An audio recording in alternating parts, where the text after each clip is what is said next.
तो हेलो बच्चों, कैसे हैं आप सभी। आई होप आप सभी अच्छे होंगे। आपका स्टार मॉम एकेडमी में बहुत बहुत स्वागत है। मैं एम.के. सर आपका स्वागत करता हूं। तो बच्चों, आज हम हिंदी का मोस्ट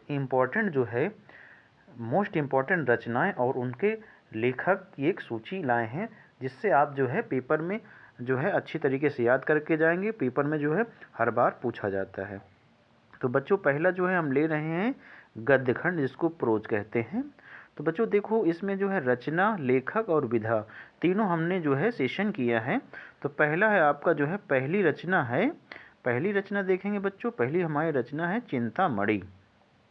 तो जो चिंतामणि है, इसके लेखक वो हैं आचार्य रामचंद्र शुक्ल, और ये जो विधा है ये निबंध विधा है। तो बच्चों अगला हमारा रचना है वो है गबन और गोदान। गबन और गोदान ये लेखक इनके हैं मुंशी प्रेमचंद, और ये विधा है आपकी उपन्यास।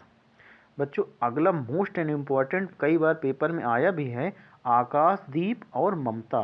पूछा गया कि ये किसकी रचनाएं हैं। तो ये लेखक है इनके लेखक है जयशंकर प्रसाद, और ये दोनों कहानी हैं, ममता और आकाशदीप।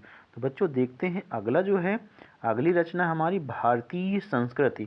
ये डॉक्टर राजेंद्र हजारी प्रसाद जी का निबंध। बच्चों मोस्ट इम्पॉर्टेंट, इसका अच्छा सा नोट्स बना लेंगे और चैनल को सब्सक्राइब कर लेंगे, अपने दोस्तों तक भी इसको शेयर करेंगे। तो बच्चों हम अगला देखते हैं, जो हमारी अगली रचना है।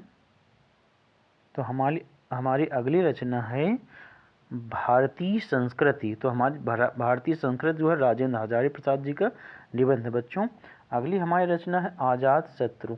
आजाद शत्रु जो रचना है, ये जयशंकर प्रसाद जी का नाटक है बच्चों। तो चूँकि पेपर में कभी कभी विधा पूछ लेता है, कभी लेखक पूछता है, तो इसको हम अच्छी तरीके से समझ लेंगे, इसका नोट्स बना लेंगे। अगला मोस्ट इम्पॉर्टेंट है कलम का सिपाही। ये अमृत राय जी की रचना है और ये उनकी जीवनी है। अगला तो बच्चों पूछो नहीं कि पेपर में कितनी बार आया हुआ है, क्या भूलूं क्या याद करूं, हरिवंश राय बच्चन की आत्मकथा बच्चों बोर्ड पेपर की ये बिल्कुल रीढ़ की हड्डी है, कई बार पूछा गया है। अगला है मैला आंचल। ये मैला आंचल फणीश्वर नाथ रेणु का उपन्यास है। अगली है ठूठा आम। ठूठा आम भगवत शरण उपाध्याय जी का संस्मरण है बच्चों। तो बच्चों इसी प्रकार का मोस्ट इम्पॉर्टेंट पढ़ने के लिए हमारे चैनल को सब्सक्राइब करें, लाइक करें। और हम एक नेक्स्ट वीडियो ये तो गद्य से संबंधित, अगली पद्य से संबंधित जो भी रचनाएं हैं उनको भी आप देखेंगे। तो बच्चों ये काव्य खंड का काव्य खंड से संबंधित जो मोस्ट इम्पॉर्टेंट रचनाएं जो बार बार पेपर में पूछी जाती हैं, उसकी एक सूची है, जिसमें पूछा यानी एक तरफ रचना और दूसरी तरफ कवि का नाम है। पहली रचना है सूरसागर। सूरसागर रचना सूरदास जी की रचना है।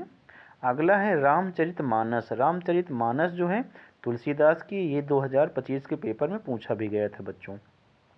अगला है साकेत। साकेत है मैथिली शरण गुप्त की, ये भी कई बार पेपर में पूछी गई है। अगली है कामायनी। कामायनी जयशंकर प्रसाद जी की रचना है बच्चों। तो इसी प्रकार का आप भी बेहतरीन नोट्स बनाएंगे और इसको याद करके जाएंगे, पेपर में पूछा जाता है। अगली रचना है यामा या दीपशिखा। दोनों रचनाएं ये महादेवी वर्मा जी की रचना है बच्चों, परीक्षा की दृष्टि से मोस्ट इम्पॉर्टेंट है। तो बच्चों हमारी अगली मोस्ट इम्पॉर्टेंट रचना है वो है मधुशाला।